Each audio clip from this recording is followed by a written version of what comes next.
You know, everyone's trying to get a personal best, and it is how fast you're going. You know, people don't do, oh, I did 100-kilometer run, I'm going to do 101 the next. Like, unfortunately, you know, we don't have these open sourced runs where you can run as far as you want.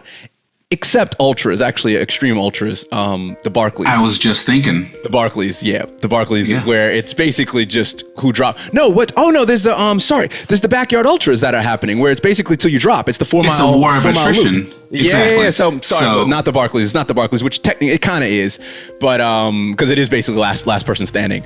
But yeah, it's the backyard ultras, which I actually here's a fun side note.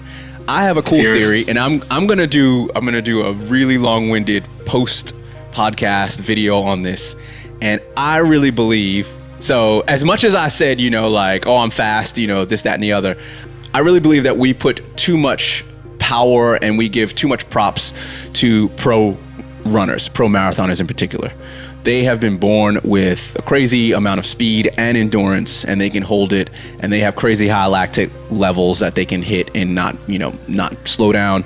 Therefore, they can run 1:59 marathons, you know, Eliud Kipchoge. And the women, you running 2:15s and, you know, whatever the fastest woman's running, which is extremely fast. Sure. Most people are out there doing the 26.2 miles, 42.2 Ks in 4 to 5 hours. Are they trying less than the marathoners? One would actually say that they're trying more. You know, 100%. As long as, you know, let's get the people that are walk running and smiling and dancing, you know, like, cool, if you want to do a marathon, a New York City marathon, you want to dance with the marching band, you know, at the 13-mile mark, that's fine. Like, I'm not hating on you, but there's some people out there that are literally suffering from mile 5 or mile 1 or whatever, and somehow they can keep suffering for 5 hours. What the hell? You know, Ironman, 17 hours. Are you joking me? You know, I did my Ironman 10 hours. They suffer for 17 hours. Like, my partner, she finished in 13, and I'm like, she suffered for 3 hours longer than me. That's crazy.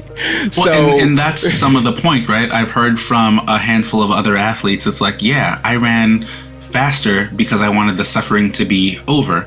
So to think that, you know, sure, because you're running a marathon in 3 hours, yeah, that's rough. But then you also want to give it up to those who are still out there grinding, because as we talked about before, time on feet, that matters too. Yeah. We'll throw back to that episode up here.